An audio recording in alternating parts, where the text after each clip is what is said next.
You are listening to the Mary Jane Society podcast, where you will meet entrepreneurs, cultivators, scientists, doctors, and inventors in the cannabis industry. I'm your host, Pam Schmiel, marketer and publicist in the cannabis industry. Is there a future for strain-based drinks? Flower is the #1 selling category in the country, and legacy growers, connoisseurs, and enthusiasts are obsessed with the nuances of the plant and how it makes you feel. Of course, there are significant challenges to maintaining consistency, quality, and scalability when manufacturing these beverages. Our guest today is Randy Reed. He recently exited successfully from an infused beverage company and is now the VP of Scientific Solutions at AVD. He is an award-winning commercial cannabis scientist with over 20 first-place finishes across multiple product categories. He's created novel products like CO2 Live Resin and Terp Tonics, the world's first cultivar-specific beverage at the time. This episode is jam-packed with information. Let's welcome Randy.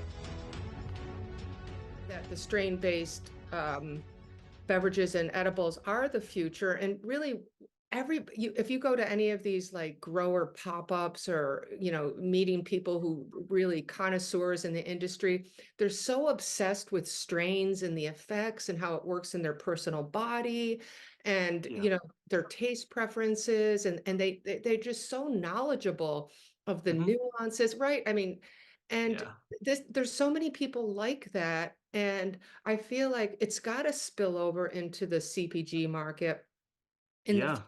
It's the future.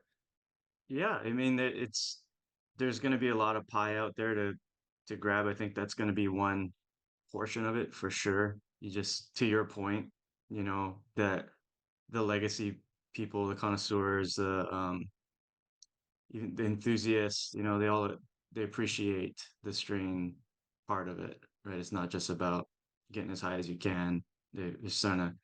It's not like you can just drink moonshine and have people don't just drink moonshine. They drink whiskey, right? They want a little bit more to the experience, and they appreciate that, and there's value built from that.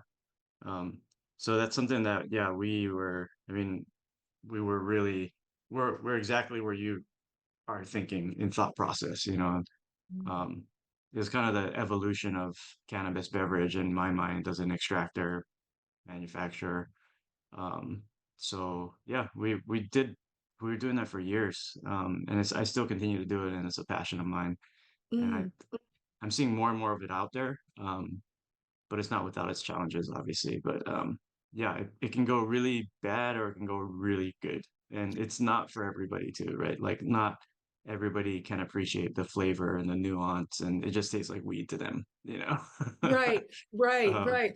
Well, also, actually, even if you mask the taste, I wonder mhm, if and you maintain the terpenes that seem to affect you in that particular strain. I mean, yeah. without tasting it, you might still get that same effect. I don't know if that really is true. You know what I mean? Like, do you have to have that flavor? I would like it if that would be fine with me, but Mhm. as far as getting the effect in your body, do you? Yeah, so I mean, I was talking to Dr. Ethan Russo about this. He lives out on my side of the country, and you know, back in 2017, when we're making these beverages and bringing them out to market and testing them out at activations and things, I was talking to him about it, and we're sipping a Terp Tonic, and I'm like, "What do you think? Like, would you get strain specific effects?" I think that's what you're asking. Yes. Um, and I can assure you that. So at the time, I was doing research into chemovar preservation. So we would take our flour and run chemometrics on it in terms of chemical analysis on, at the time, it was cannabinoids and terpenes, and we had a really nice panel, a good assay, and we were able to demonstrate in our extract, and that's kind of what the patent was based off of, was this work in chemometric analysis and chemovar preservation. So going from the flower basically to the extract, we're able to maintain not only the the ingredients, the components from a molecular level, chemical level, compound level of the flower, but we're also able to maintain the proportions, which is really important. So you could basically overlay the chromatograms, and that's what our patent was based on, was this work in chemovar characterization and then preservation, because you have to be able to kind of provide the data and validate that what your invention or whatnot, if you say it does something, you have to demonstrate that. So this was one mode of demonstrating the ability to preserve the native chemovar. So this was like early day live resin extraction, basically, and we were doing it via CO2. So anyways, I say that as a prelude to, okay, you have to do that first to be able to ensure that you're getting it into the beverage, right? So let's make that assumption, and we've validated that we have extracted all of the native constituents, and then now they're in the beverage. Now, at that point, what happens? There's the pharmacokinetics of it, the pharmacodynamics of it. Talking to Dr. Russo about it and other chemists about it, biochemists. Um, at the time, we were thinking that the terpenes are such simple structures, they don't make it, the gut environment is extremely acidic, right? It's very caustic. The terpenes at the time we were thinking really don't get into the system. They just can't withstand that gut environment. Um, but that said, we were nano emulsifying them. We were using gaseous fractions of them from our CO2 extractor. So we had different ways of getting them into the beverage. Everything short of a PK study would really, this is all just theory at the time. Um, but what would happen is there's some activations we would show up with our kegerator of Terp Tonic, and we couldn't serve the cannabinoid portions of it, so we just serve uninfused Terp Tonic. It's just terpene infused water, but we're talking native cannabis derived terpenes, and people would get high. They would get effects. Yeah, and I had a Wow, that's a lot of yeah, terpenes or it potent. is a lot of terpenes. They're potent compounds. So that's when we really started thinking differently about it, and not just based on theory. And we're starting to see more anecdote and empirical data that, hey, there's efficacy here. Like we've tested these liquids, these solutions in the lab. We know there's no cannabinoids in them. We know there's a lot of terpenes in them, and people are reporting effects. And one Mm. of the lab technicians that I work with, she was at an activation. She's a chemist. She was like, "You're positive there's nothing in that, Randy?" Because I felt high. And I would notice people's eyes would get watery and red. And they're not smoke. And she was like, "I wasn't smoking and I wasn't drinking. All I had was your Terptonics." And she made me send her a sample of what we served her, and she ran it through GC and HPLC for was HPLC for cannabinoids, and nothing. And she was like, "Whoa." So that was really kind of a moment when we started thinking like, okay, there's more to it than just what we think, and there is efficacy on ingesting. Right? I mean, and now, um, Wow, that's fast forward, interesting. Wow, so yeah, interesting. and now fast forward, and we haven't done PK studies. That would really tell us um, if the terpenes are getting into the system, if they're being metabolized, and getting into the blood, especially. Um, but I mean, we've done PK studies with cannabinoids. I've got some EEG studies that we're working on now that would give just more objective data, I would say. Um, so that would be kind of interesting as far as efficacy goes. But anyways, fast forward like 8 years now, and we're serving terpene slushies at the California State Fair, and we're serving literally 10,000 of them. And these don't have any cannabinoids in them. They're just terpenes, and again, people are feeling the effects. So I do think that there is efficacy when you're ingesting terpenes, but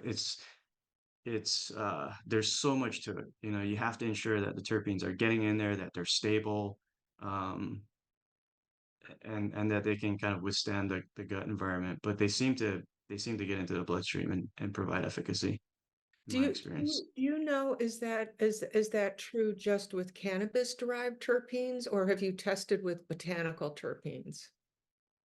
So a terpene's a terpene, no matter if it comes from cannabis or not. The cannabis plant produces a vast array of them, and it's this, yeah, the entourage of it or the synergistic effects. But that said, the this level of sophistication now in botanical terpene formulation and hemp-derived terpene formulation for that matter is it's really progressed.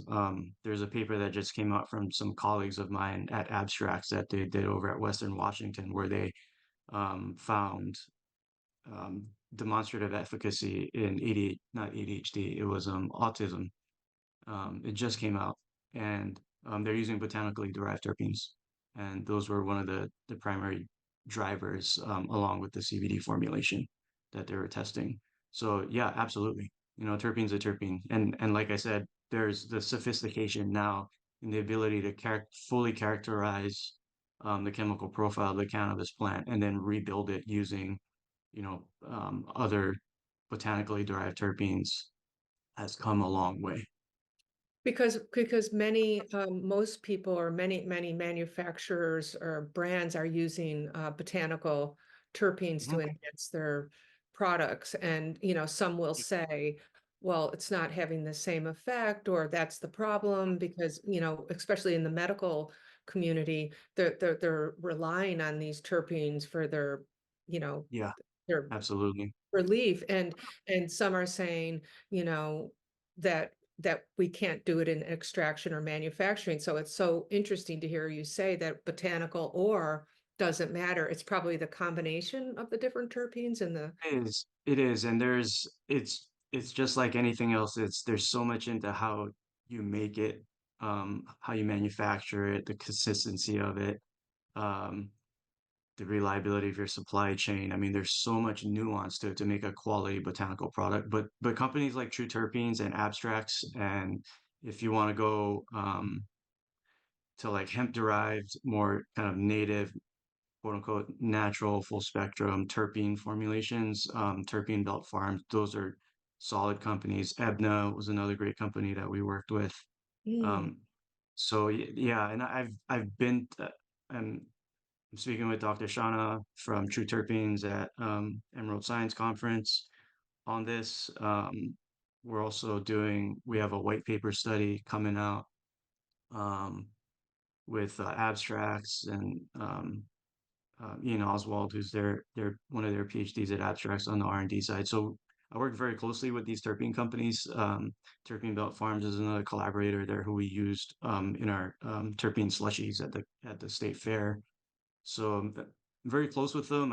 I've seen kind of behind the scenes with them, and I can tell you that they're doing excellent things. And I was anti botanical too. It didn't make sense to me. I'm like, the plant makes everything you need and you can never replicate it and blah blah blah. But Yeah. um, after working closely with them and understanding what they're doing and how they do it and the level of detail care um, they put into it, and then seeing the results, tasting the products and being there to experience the evolution really, because I've been formulating with botanicals and cannabis derived for over a decade now.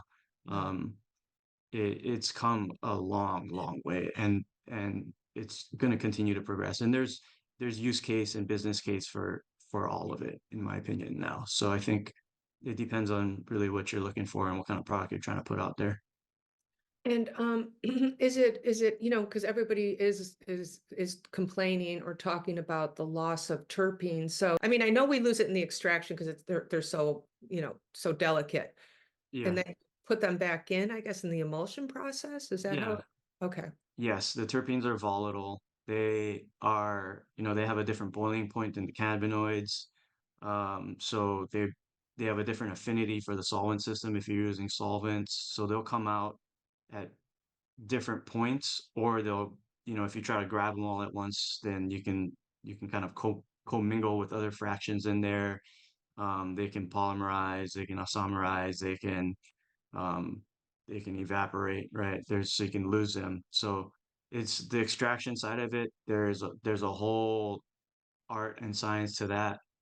Let's just assume that the intent is to preserve the native chemovar and that they get a beautiful full spectrum extract that chemically is identical to the flower.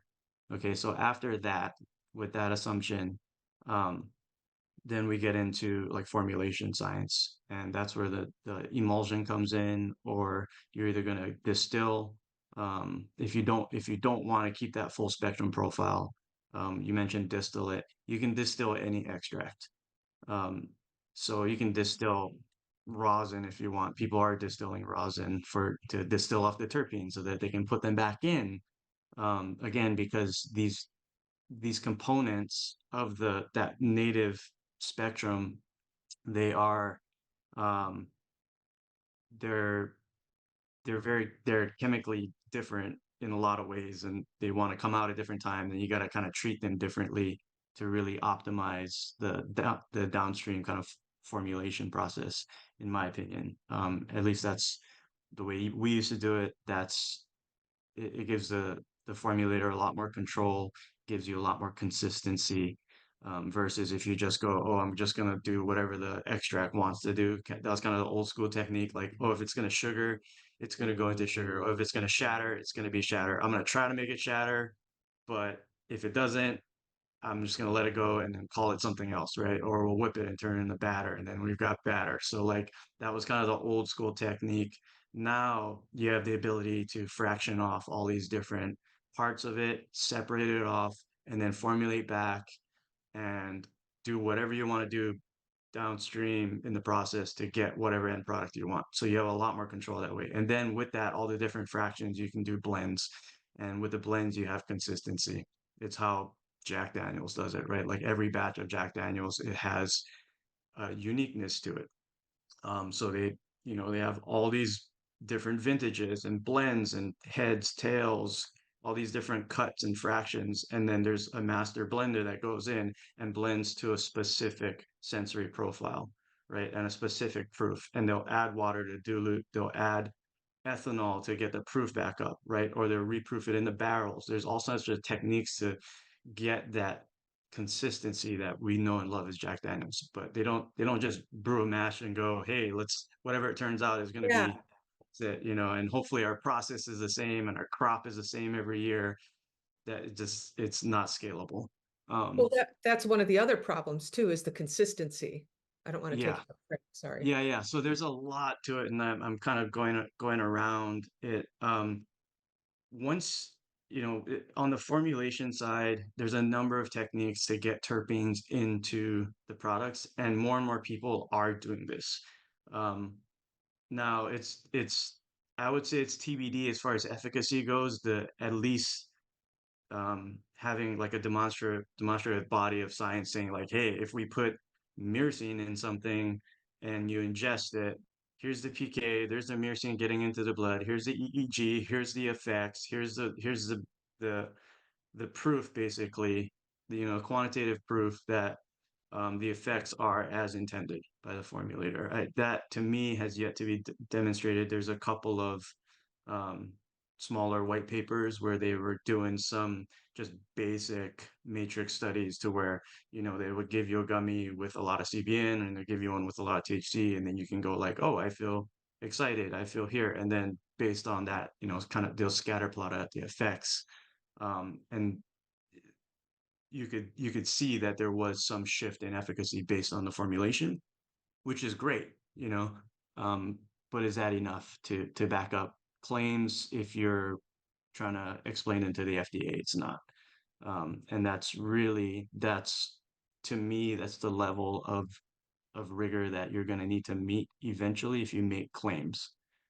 As far as like if I put myrcene in and it's a sativa, or sorry, if I put myrcene in and it's a indica or hybrid or whatever it is you want to call it effect, um, number one, there's no industry standard to what that is. It's just grossly misused, those terms. But we all know what we're using them for. We're talking about sleepiness. We're talking about in the couch, we're talking about relaxation. So we've come to accept that as an industry, which is fine.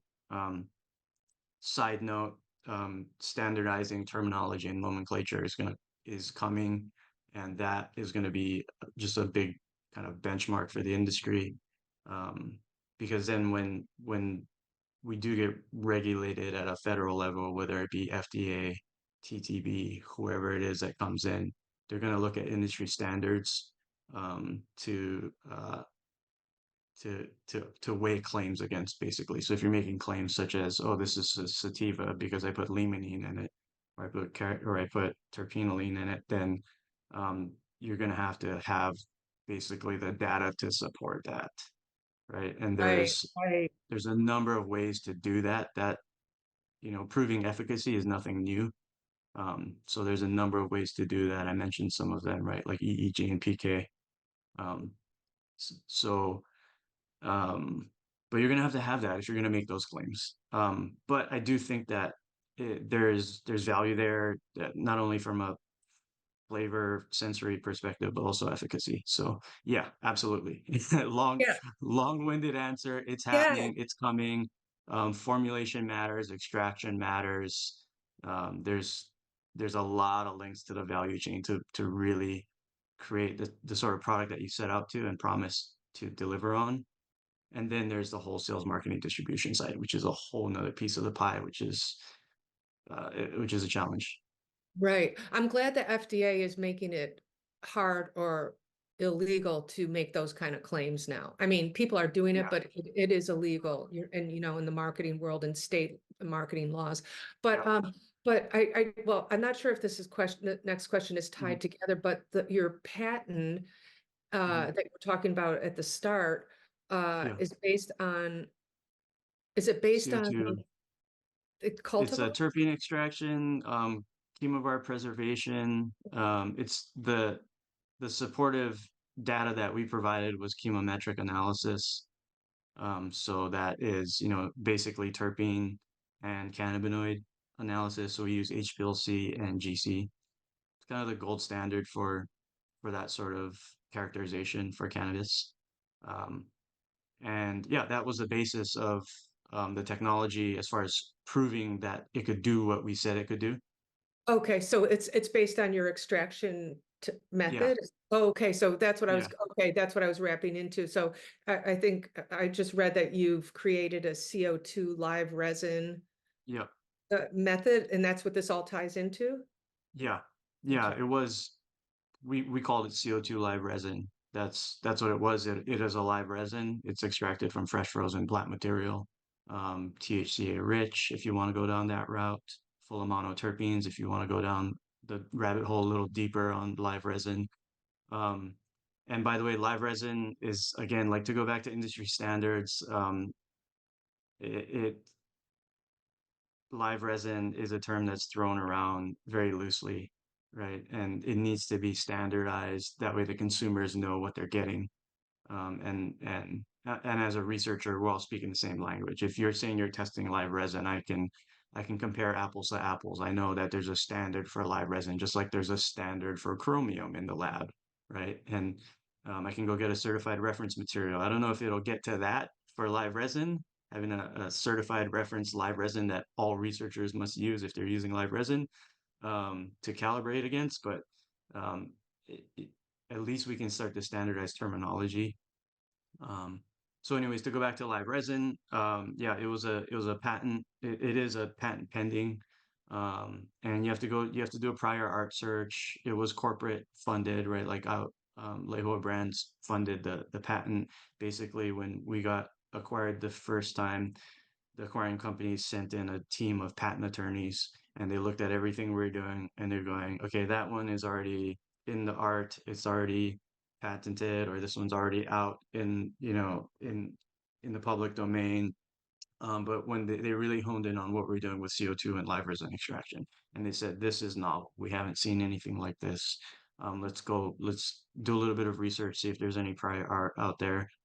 We did that, and they were like, let's go for this. So we wrote up, a 45-page patent application, um, dealt with the patent office, the USPTO, and um, yeah, we got patent pending, which basically kind of locks our place in line so that um, if anybody applies after, with similar technology, then they typically wouldn't get granted the patent pending process.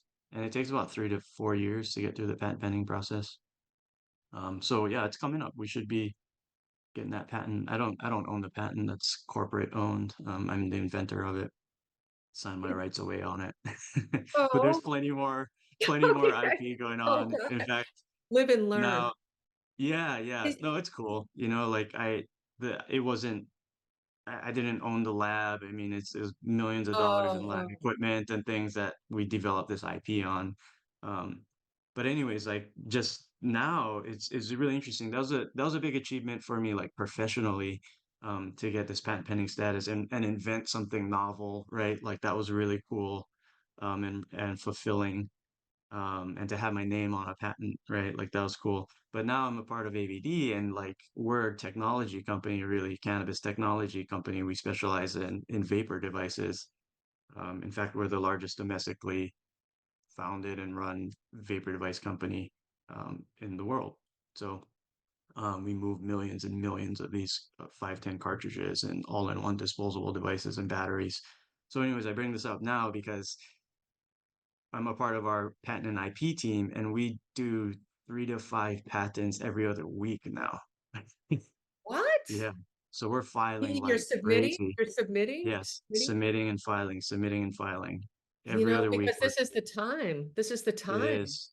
It This is. is the So time. we just have a library. I forget, we filed like 50 something patents last year. Forget. It was a lot. And how many do you expect and then I want to ask you about that Mhm. CO2 patent.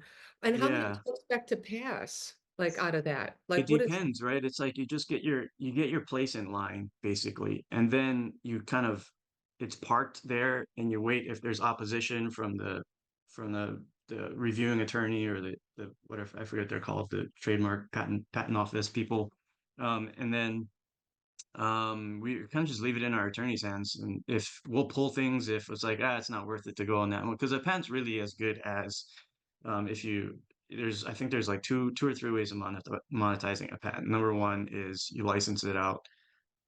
um Number two is you use it for yourself, and then number three is you go after damages. So like Hmm. a little joke for us was like, you kind of want, if you're not doing anything with the patent and somebody else does something with it, you kind of want to Oh, let them go with it, make a ton of money off of it, and and then then get swoop it. in and go, hey, you didn't do your diligence when you were doing this, and now you owe us damages. Like that's That's, kind of the play if you're not using it yourself or licensing it out. So those are kind of the three ways to really pull value out of a patent. um, so, that's interesting. that we'll see what we want to do with AVD. I can say that we want a massive court case, in the International Trade Court, where CCELL was suing us. I don't know how familiar you are with the vape space, but CCELL, they're a large Chinese run. I think they're the fifth largest tobacco company in the world. They're big tobacco, Chinese run. Wow. Um, and they crushed the cannabis industry with their ceramic cores. They were one of the first to come in with the ceramic cores, and it completely changed the 510 vape game for cannabis. Um, we were early on as well, and um, we our trajectory was quite good as well. We got to a point to where we became a big threat to them, and they sued us, and they sued every other cartridge manufacturer in the industry that used the ceramic core, and Mm. they claim patent infringement. Um, this would have completely given this, Chinese-owned company, foreign company, a monopoly on the technology that is now the standard for cannabis vaporization in No, vape pens. So please. it was a big, big deal. It would have, existential threat to our business, to the industry. Um, and we shouldered it to the tune of multiple millions of dollars, and we won. And the ITC found that there was no patent or trade infringement, I guess, and um, we were able to, that's when they brought me on because the company was like, we're going to really invest in R&D now and really dev out basically. So they brought me on right after that big win.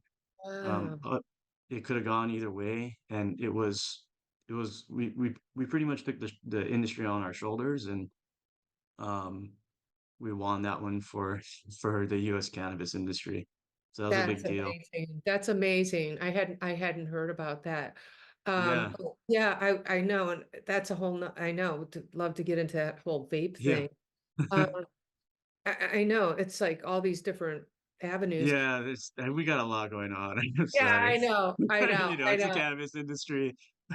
I know, exactly. We're all, there's Yeah, so much going on.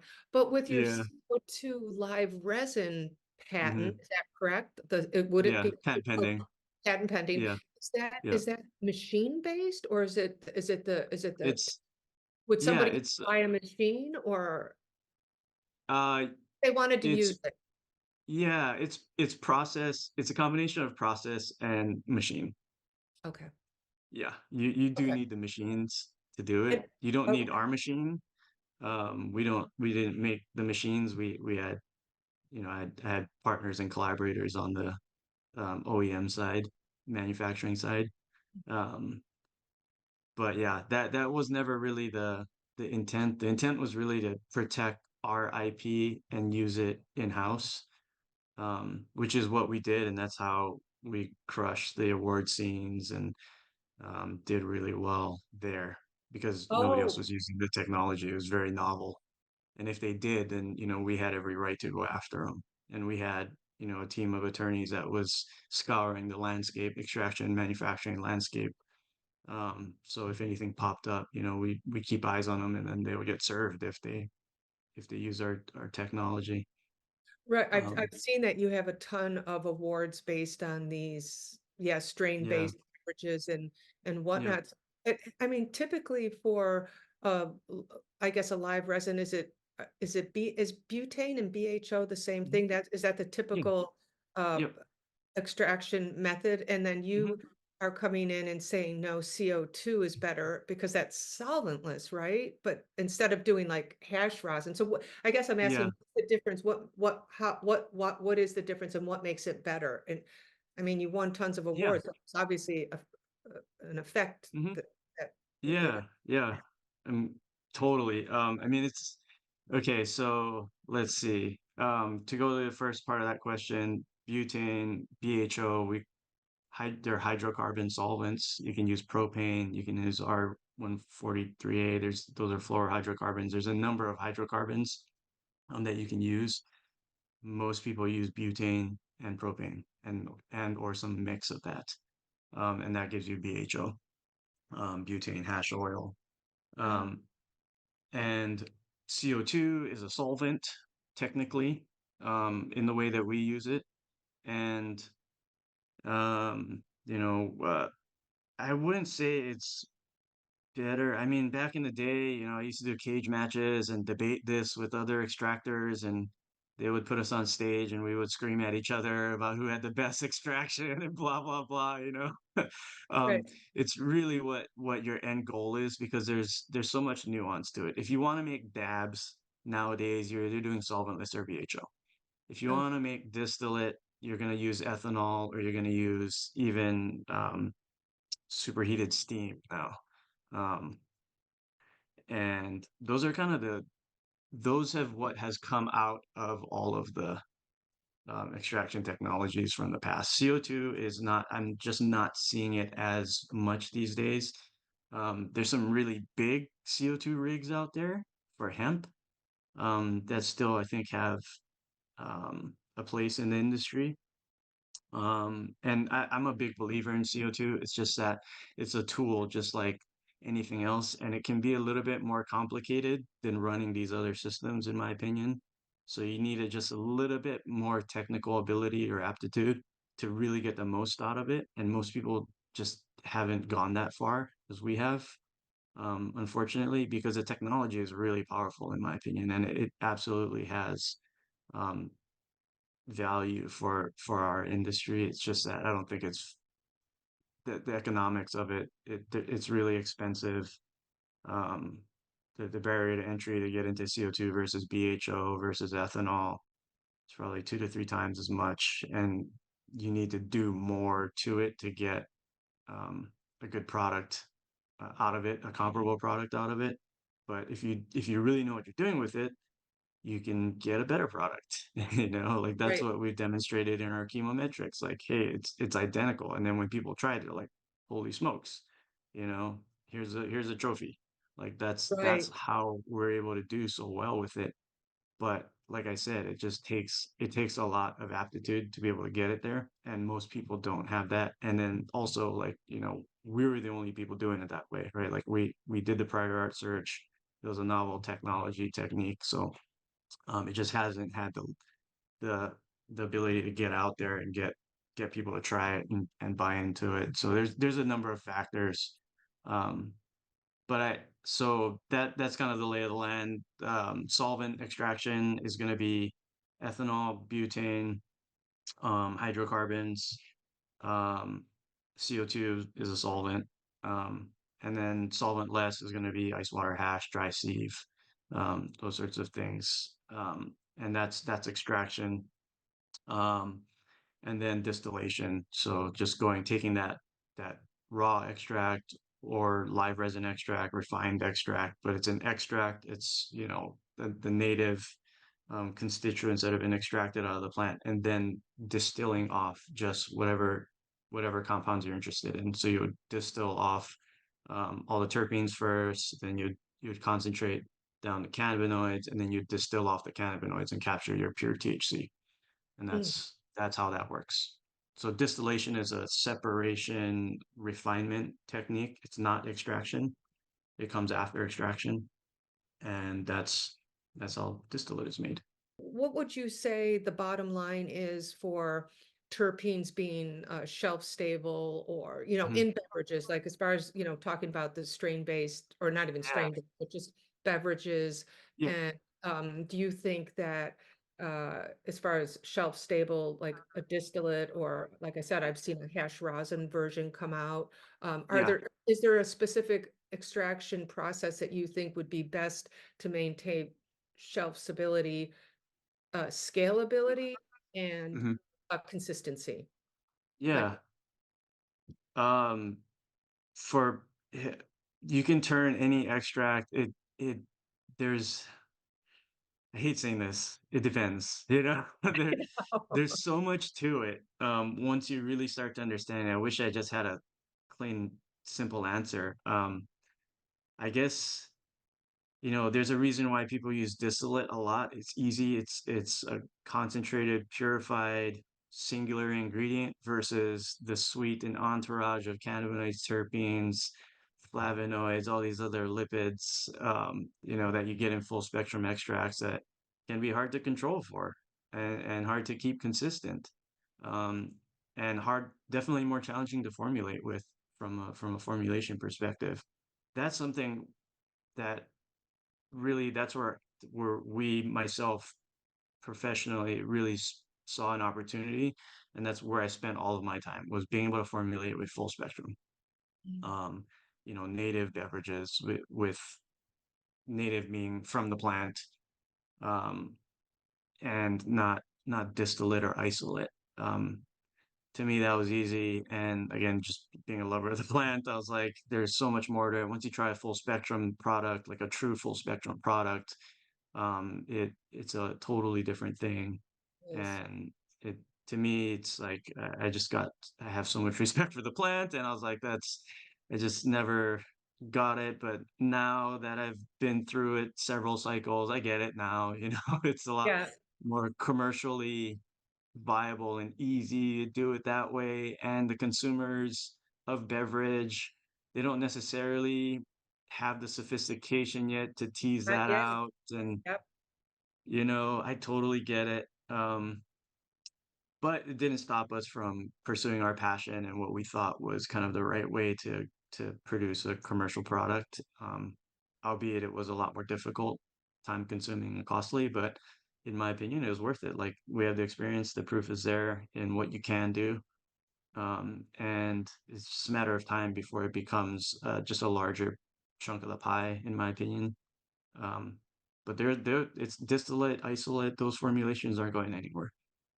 Um, And so, and then as far as like shelf stability goes, there's a lot to it in beverage making. It can have everything to do with dissolved oxygen. Is a big metric that we look at for shelf stability, because if you have what's called DO in your beverage, in the beverage world, that can lead to microbial activity, and microbial activity will follow the beverage. It, it's not good to have things growing in your beverage. In alcohol, DO along with sugar can increase the alcohol content, and you can have carbonation, overcarbonation, bottles explode. There's all sorts of things that can go wrong if your DO's up, your sugars are up, your pH is off. There's a number of metrics that we look at as terms of shelf stability from a traditional beverage standpoint, CPG standpoint. And then on the cannabis side, we look at the stability of the nano emulsion. And that's a combination of the stationary beverage phase, the liquid phase, and the emulsion phase, that what we call mobile phase. And the pH needs to be right. Again, the Brix needs to be right. The TDS needs to be right. The DO needs to be right. Carbonation needs to be right. Um, and then you have to have the right nanoemulsification process formulation. And in that side, we look at particle size analysis is frequently used. We use an instrument called a dynamic laser scattering instrument that measures the droplet sizes of these nano emulsified cannabinoids. And with that, to me, in the industry, what we were seeing was like, oh, we're nano now, everybody's nano. What does that mean? Oh, it just means you're really small, and smaller is better. And it became just like THC number inflation. Like, people were so fixated on how small your particle size is, and that being the end all be all, just like high THC is the end all be all, that you're missing the point. It's not only about the size. The size is important. You want to be below a certain nanometer to have stability, to have the sort of visual and sensory appeal and UX that people are looking for. But it's also the distribution of those droplets. You can't have one small droplet and go, hey, like we're below that nano range, and look how small we are. And then you've got all these bigger droplets and medium-sized droplets. The bigger droplets have more mass, and over time, that mass will attract a smaller mass. They'll get together, make bigger droplets. They'll fall out of solution. They'll sink. They'll float. They'll do whatever, depending on the liquid phase that you're in. So it's really important to have an even distribution of those droplets. So we call it mean particle size distribution. So that's another metric within the nano emulsification formulation science world.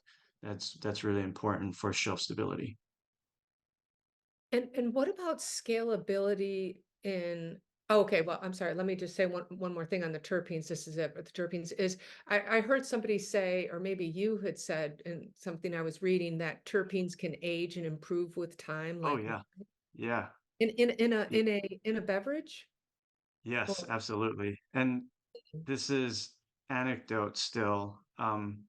But that said, I do a lot of sensory science, and in sensory science, qualitative, quantitative research, and it's sensory science is science, and the human as an instrument, especially a trained sensory scientist, is a much more powerful instrument than a quantitative chemical analysis instrument like a GC or HPLC.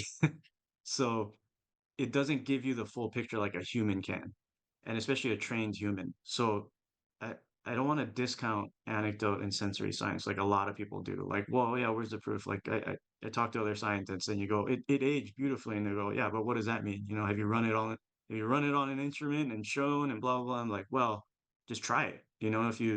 If you try it and you use good sensory science techniques and methods, that counts, and that will demonstrate the ability of the beverage to age and change over time. And when you run things like what's called a triangle test, or and exclusion tests, standard sensory science techniques, you will absolutely see that the beverage has aged, changed, and arguably, gotten better or matured with time. For instance, the Maven Terp Tonic that we did, um, it was when it was bottled fresh, it was vegetal, it was peppery, like black pepper, piney, very it had this very live resin, fresh kind of sensory profile to it.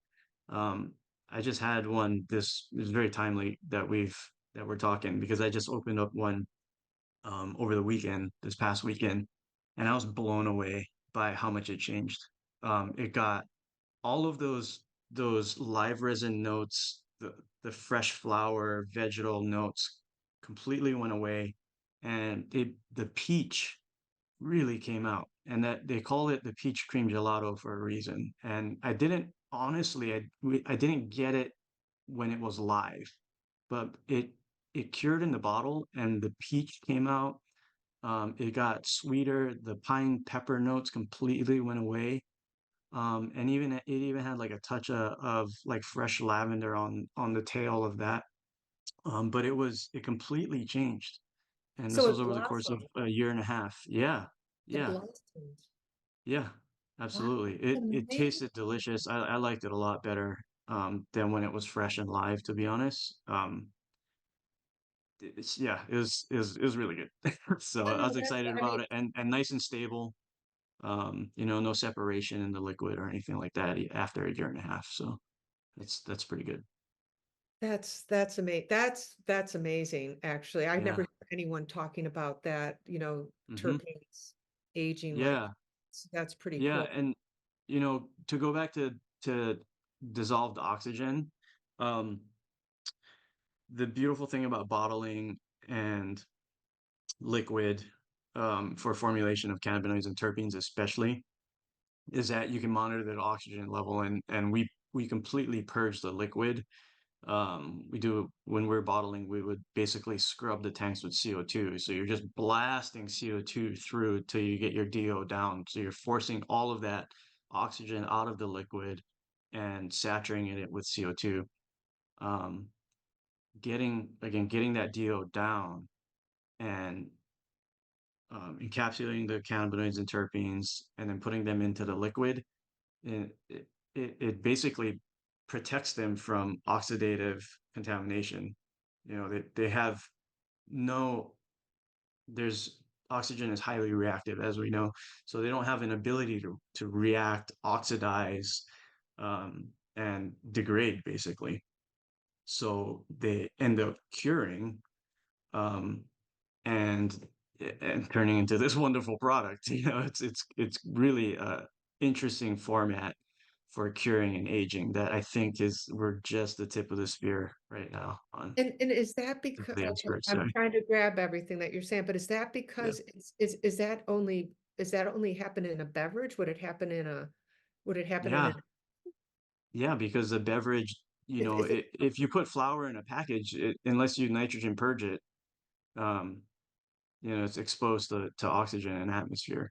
so Yeah. you're saying it's encapsulated in Yeah. the The liquid. the, the liquid. Yeah. Is And that the something liquid protects it.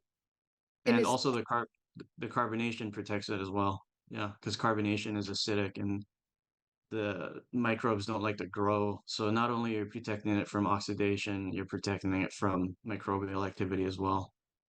and is that also is that just because it's a beverage based product that we're talking about, or does that have to do Yep. with the extraction process as well, that encapsulated or protects it from the oxidation? It would be more, not so much extraction, more formulation, that encapsulation process.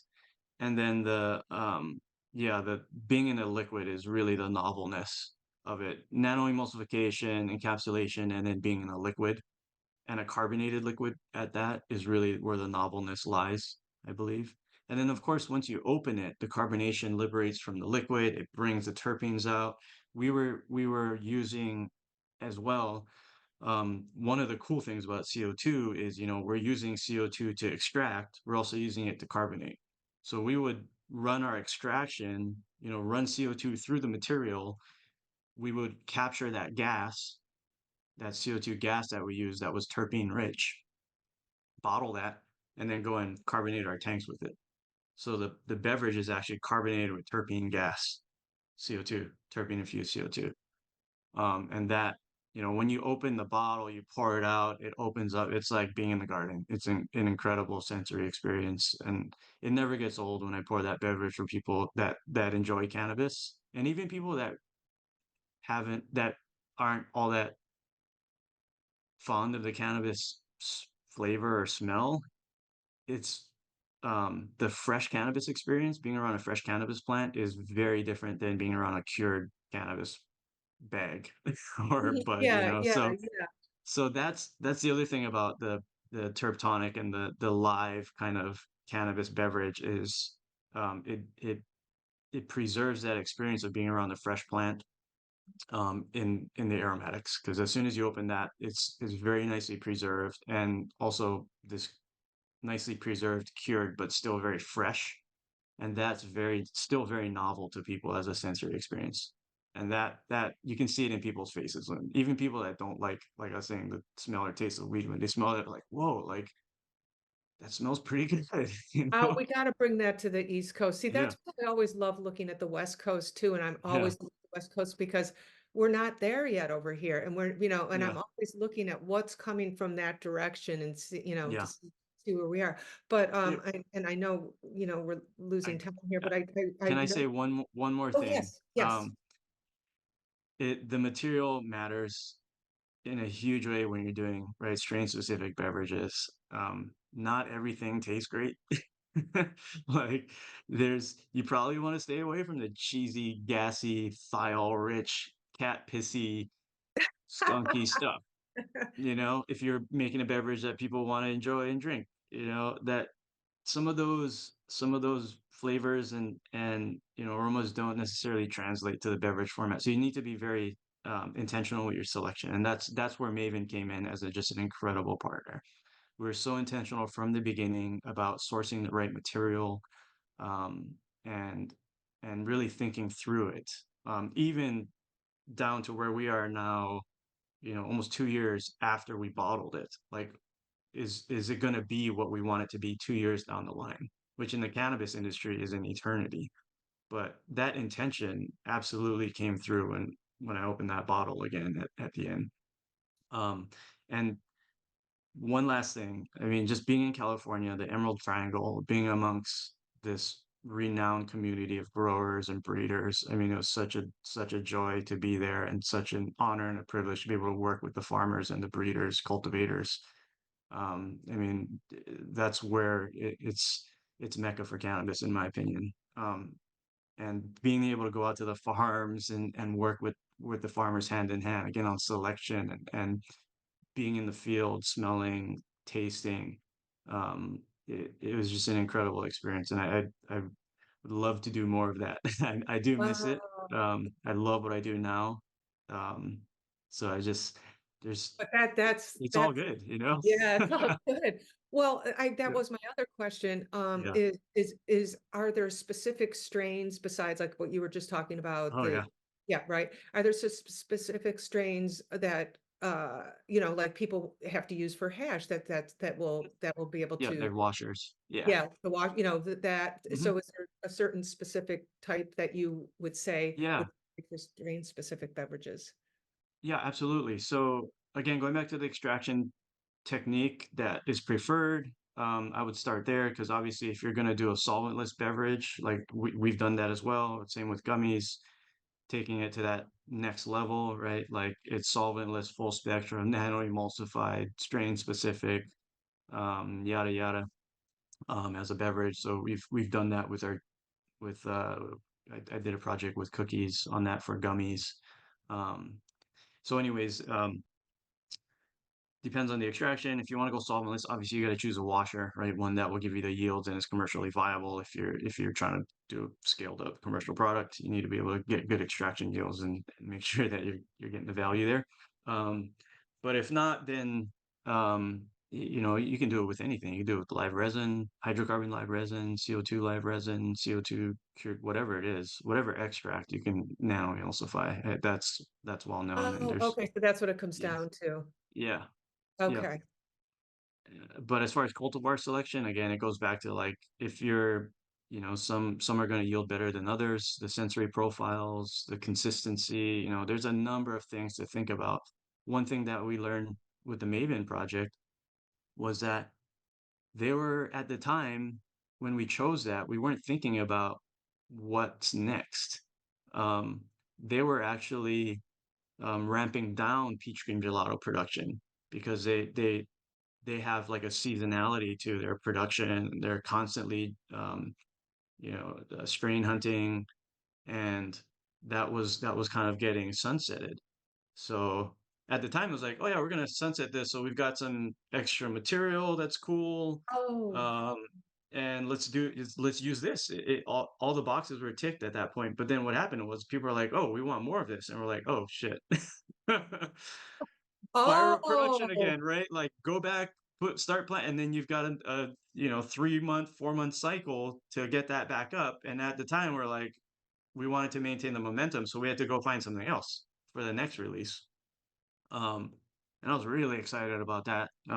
We had the French Laundry, which those strains now are really.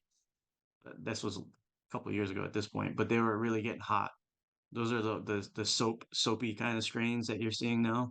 You know, yeah, I've before it heard was of like French it laundry. was yeah, it was like cookies. But anyways, yeah. So the Zopi soap strains were hot at the time, and Maven had this French Laundry, which was killing it. And in fact, I think they got sued by the French Laundry, a cease and desist by Napa, the Napa restaurant, the French Laundry, I think it was called. This Oh, oh, famous, yeah. So they actually ended up changing the name.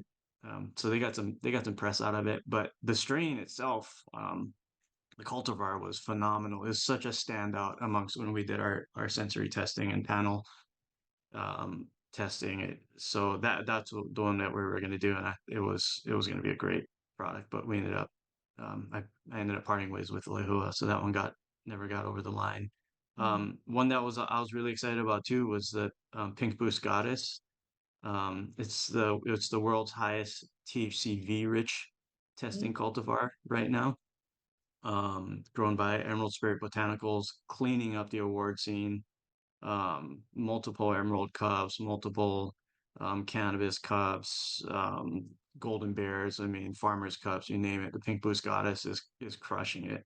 Um, and but it had a wonderful sensory profile, and then the efficacy side of it too, like a THCV beverage, like full spectrum THCV, not converted THCV or isolated THCV, like the real deal plant synthesized THCV was really exciting to me.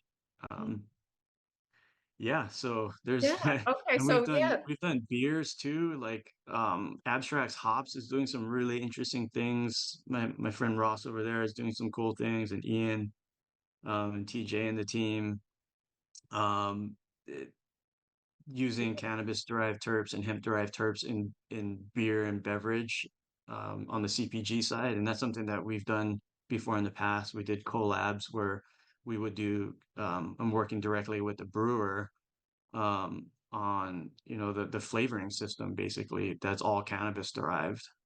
So we'd give all these we basically build out a flavoring system. So we did lemon kush mint, we did a purple wedding cake, I did a candy land with all different microbreweries, and man, it is so good. Really? Because hemp, or sorry, hops and cannabis, you're starting to see on the hop side terpene talk, right? And flavor wheels and flavor maps that are based on terpenes, just like we see in cannabis. So the brewers are now starting to talk terpene um, as a method to explain kind of the flavor profiles and the aroma profiles of hops. So I mean, from a flavor perspective, the cannabis plant produces much more aroma compounds than the hops plant.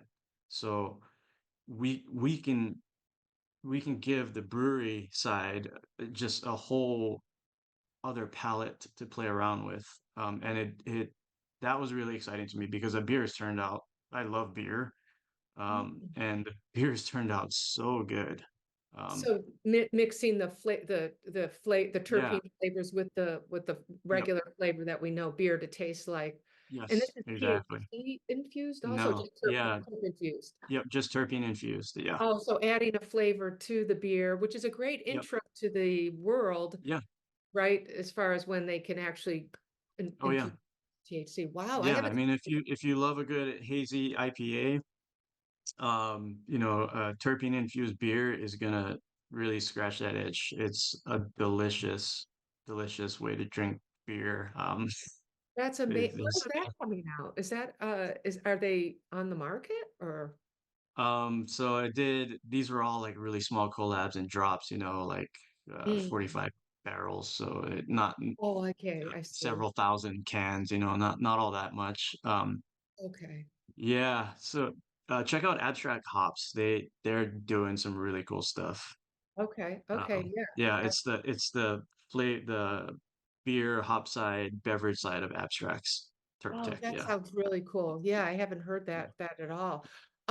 Okay, let's see. Oh my gosh, we got to wind this down because it's an hour. Yeah. But okay, well, I did want to touch on, and I think we've touched on it a lot because Hmm. you've mentioned it a lot, and it's sensory science. I know you really Hmm. believe that sensory science Yeah. is something that people should use in their R&D for beverages, Yeah. not, Oh yeah. right? I Yep. believe that's a whole nother thing people aren't really paying Hmm. attention to, but would just like to hear you've mentioned it a Yeah. lot in our conversation, but maybe why you think Yeah. it's important Yeah. to. It became a big part of my role as chief science officer at Leho Brands, which was a extraction manufacturing cannabis beverage company. So a lot of formulation work and um, taking from CPG, I had the privilege and opportunity to sit down with sensory scientists, flavor makers from big alcohol and CPG brands. And my mentor was a very well respected and accomplished sensory flavor scientist on the West Coast. And so and she's still my mentor to this day, but I've just learned so much in the techniques, the methodology, and really the value that it brings to our industry. And it's so applicable, and it's relatively simple to learn, but it takes a lifetime to be able to really dial it in. But the methods are simple, for the most part. It's about understanding, how to train your palate. It's about understanding how to design experiments, it, how to how to run experiments without bias, right? And asking the right questions, formulating the questions in a manner that is not biased, and leading. Um, Kind of simple concepts, but once you start to implement and utilize them, what you get out of it is really clean data that you can make decisions on. Instead of just like, oh, this tastes good to me. You're not making the beverage for yourself. You're making the beverage for a consumer. You're making the beverage for a company that needs to be able to commercialize it, right? And they're counting on consumer acceptance. And how do you prove that, right?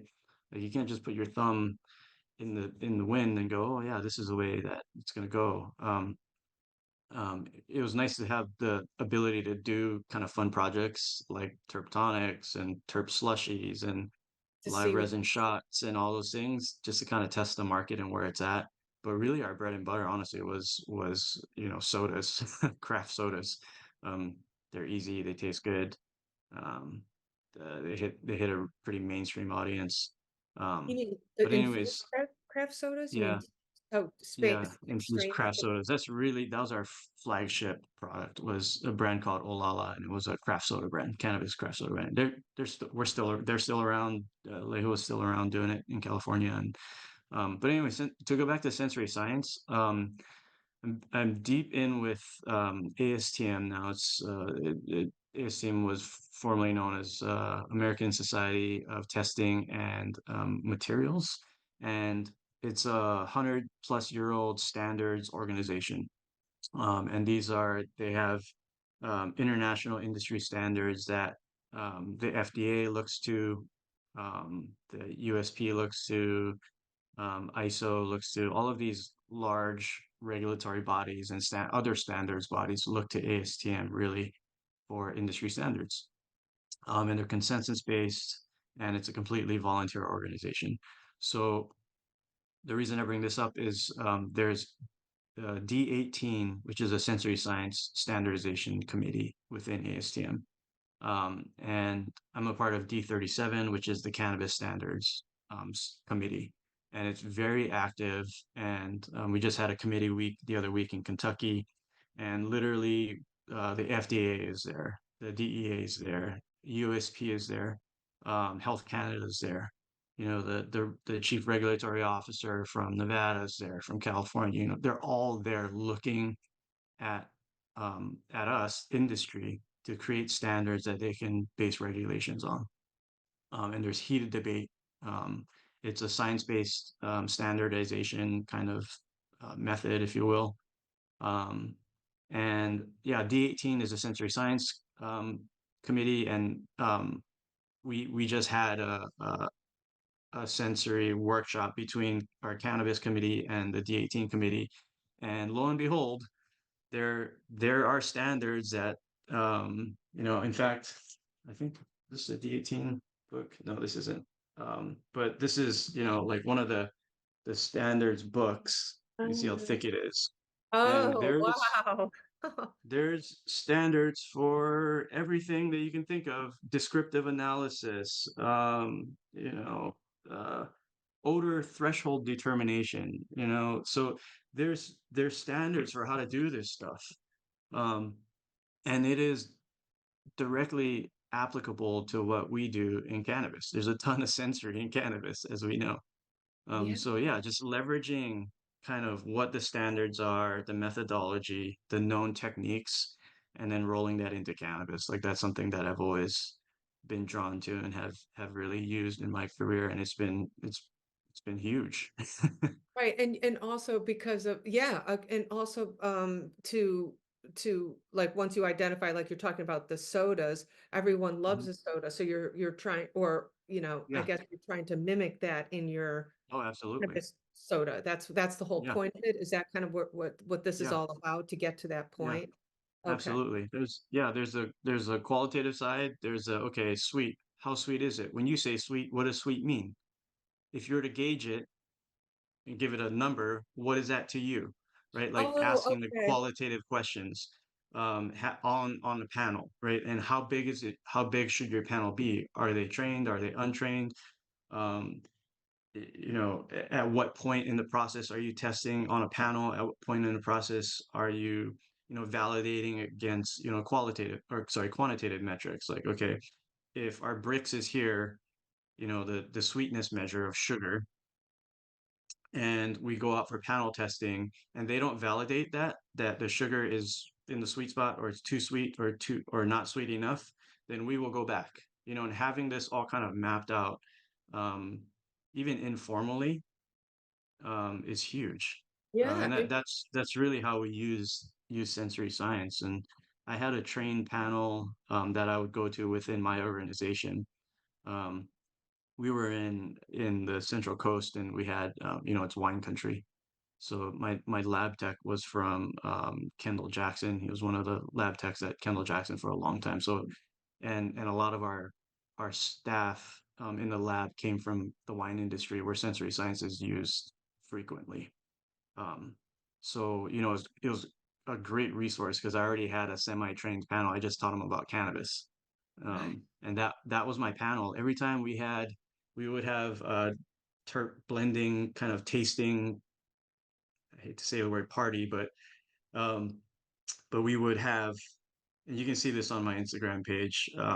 We would put out all of our terpene fractions from hundreds of batches of runs, and we would run sensory on them, and I would collect all of the data, and then we would basically bucket them, and the fruity stuff would go up here, the floral stuff would go here, the earthy stuff, herbaceous stuff would go down here.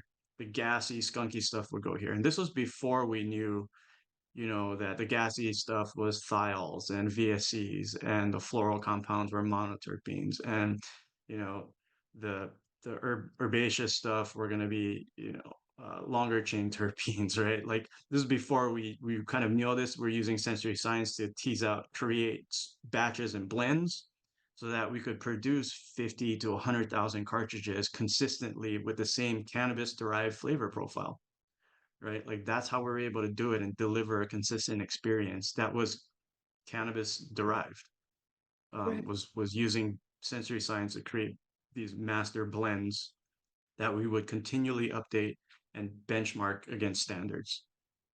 So does that mean that to create these master blends and these specific combinations, you have to do isolates, right? And then you blend the different They things. weren't necessarily doing, they weren't isolates in like they were just pure fractions of myrcene. They were isolates in that this was a strain specific batch of terpenes. Oh, So okay. so Okay. we were Oh, running, I mean, we were pulling strain literally, specific batches. Okay, so yeah, it's strain batch specific profile. batches. Yep. Yep. Ah, Yeah. cool. Oh, Because the that's growers will go and blend OG with ice cream cake and cheetah piss and whatever, cookies, this, that, and they're doing it on their side. yeah.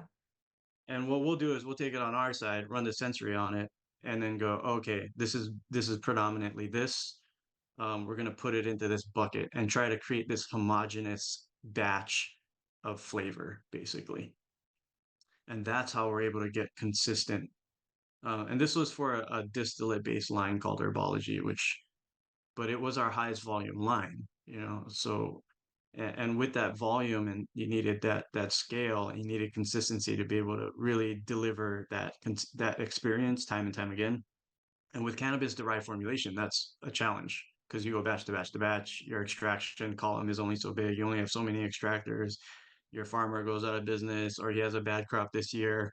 So you got to pull that strain from another one and they might not have it. I mean, there's a number of challenges right on the supply side. I know. So how do you maintain consistency? Well, you create these blends, you use sensory science, right? And Oh, that's how we were able to do it. So I had these master blends that were constantly updating, but also benchmarking against a standard. And that was that what we call an organoleptic blueprint. So we would basically sensory blueprint out what an indica cannabis derived terpene profile for us was. And it had notes of fruity, tropical, blah blah blah. And that was what the panel was trained on. So they would know that, okay, I'm looking for, one of the sensory techniques is being able to um, differentiate. So you know that a floral is going to be different than a fruity profile. To a lot of people, those they might describe that the same. They're both sweet, right? But if you're a trained panelist, you would be able to distinguish between the two and differentiate. And then there's techniques like the triangle test where you can um, you would be able to you test that ability to pick out the different one from the other. So these are all known sensory techniques, and we would use these to train the panel, and then just bucket them in the right places, blend them back, and then every other month, depending on sell through and the pull on the product, we would update the blends and make sure that they're benchmarked against the standard, that they're you know topped off, and so for the that's most how, part consistent. Yeah. yeah, okay, that's how you keep the consistency. But Yep. can you in these master blends, if you Mhm. if you didn't have the same strain to work with, by doing the master blend, you can balance it with to keep it the same at the same standard. Is that what I Yeah, hear? you're even the trained panelists really wouldn't be able to tell because you're Oh, talking about a small fraction of it compared to the majority of it is still going to be you when you pull it down, you don't pull down the whole thing.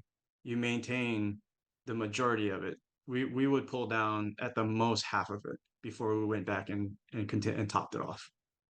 And okay. I got the idea from honestly, I got the idea from I mean, when I looked into how Jack Daniels is made, and then I got into winemaking and brewing, And I saw that they do a ton of blending, and it's not because they do it because right for consistency, and to bring out and arguably, in winemaking, the blends are really a arguably a better product to a lot of people, to a lot of connoisseurs of wine, because the winemaker can really bring the best of everything and create something new and better than a vintage or a single strain or um I Oh, forget so the it's wine it's term. all in the blending. It's in the blending. Is that's It's a lot of basically blending. Yeah, that's in yeah, the for sure. blending that people Yeah, are responding to. Wow, that's so interesting. yeah, Um, because a winemaker knows the individual um vintage, not vintages. I'm lacking the term. Ugh, it'll come to me. Um, grapes. yeah, yeah, grapes, but there's a term for it. Anyways, they know the individual grapes and whatnot, and then they'll blend to bring out the best of all the different profiles. And it's you get more depth, you get more nuance, you create something that's new, and from a flavor profile, more stacked. You got more flavor. Um, some of these, that's why, like, um, I mean, I'm not a winemaker, but I picked up a lot from that and being in wine country. Um, so that's where I got the technique from, really. And then the sensory science part of it was like, oh, okay, like the sensory science is really how it just puts a method to the madness, right? It's Yeah, it takes it to the next level, yeah, and then it's a focuses on the consumers, yes, what they really want, really yeah, targets. Yeah, that's really yeah, great. So, okay, so I guess we should end it because I definitely want to end it and touch base now that everybody knows what an expert you are yes. in all this. I would like to just quickly talk Still about, learning. hey, the Hmm. industry is just growing, but Yeah. talk about your product that your beverage product that Oh you've yeah. launched with your wife. If you could just give us an overview of that. I mean, now that Sure. everybody knows that, you really know what you're talking about. Yeah. Well, thanks for that. Like I said, we're constantly learning here. Yeah, so high level coffee is it's a CBD infused coffee that my wife and I started. It's a the product is, I guess, let me reset here. CBD infused coffee, fresh roasted, shipped to you within 48 hours of roasting and infusion. It's Oh. our nano emulsification process. Um, and it's coffee and CBD, full spectrum CBD, it's a wonderful product. The efficacy profile of it is really interesting in that I've done some research on it. There's some literature on the pharma. There's PK studies, one in particular that I found, where they administer CBD and caffeine, and then they look at the onset offset of caffeine, um, and you can clearly see that um, the onset is buffered, and sorry, the peak is buffered. So typically you would see caffeine kind of peak hard and then crash. With what this particular study demonstrated was, with CBD co-administered, the caffeine peak was buffered and the crash was prolonged.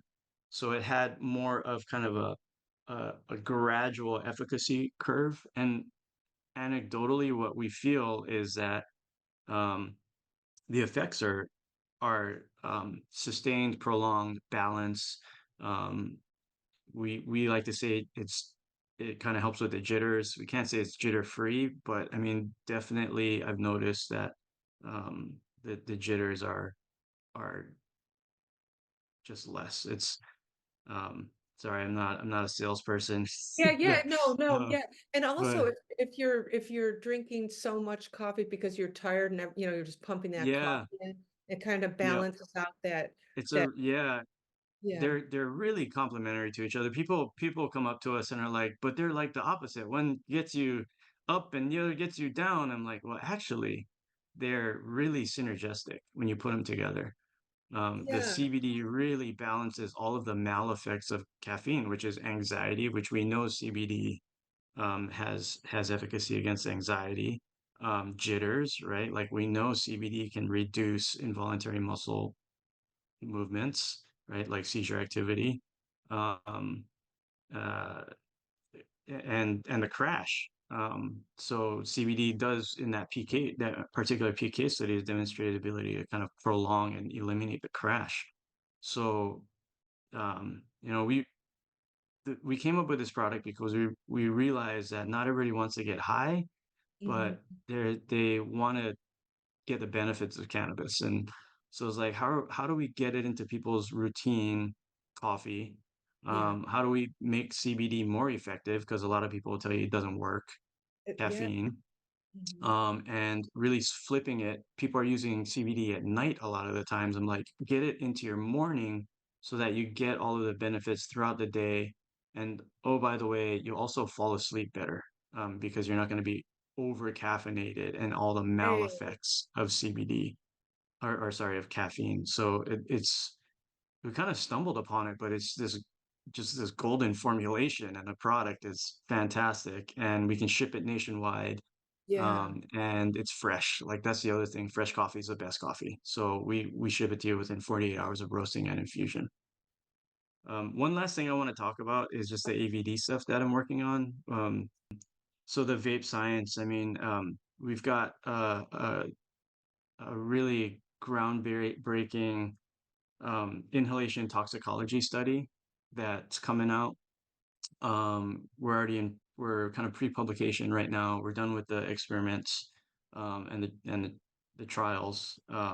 But basically we're testing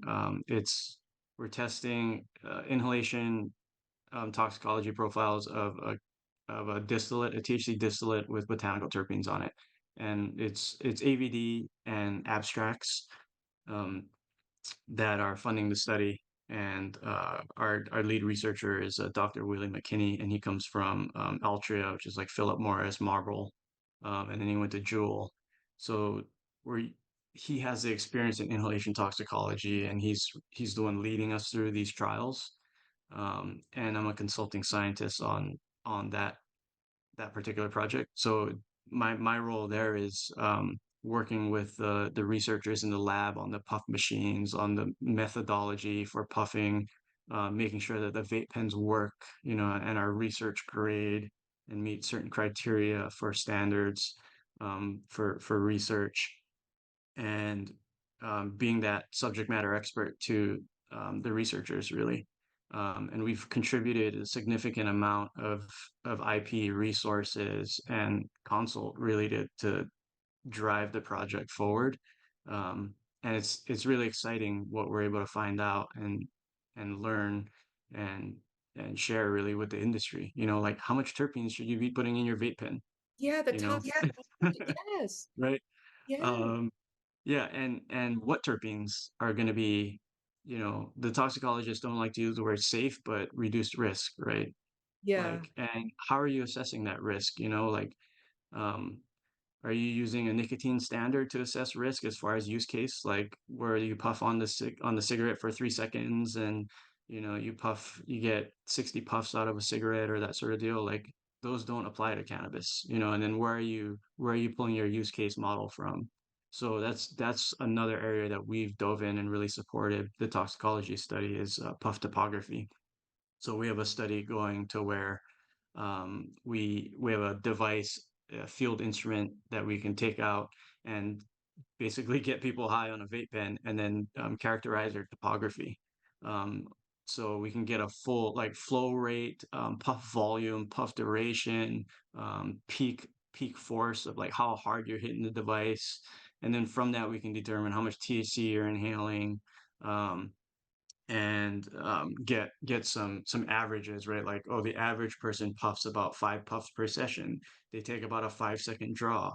Their draw strength is about this as far as a flow rate. So then when we go back to the lab and we test devices, we're using evidence-based topographies, and we're not just pulling something from nicotine that really doesn't have application to how people use cannabis devices.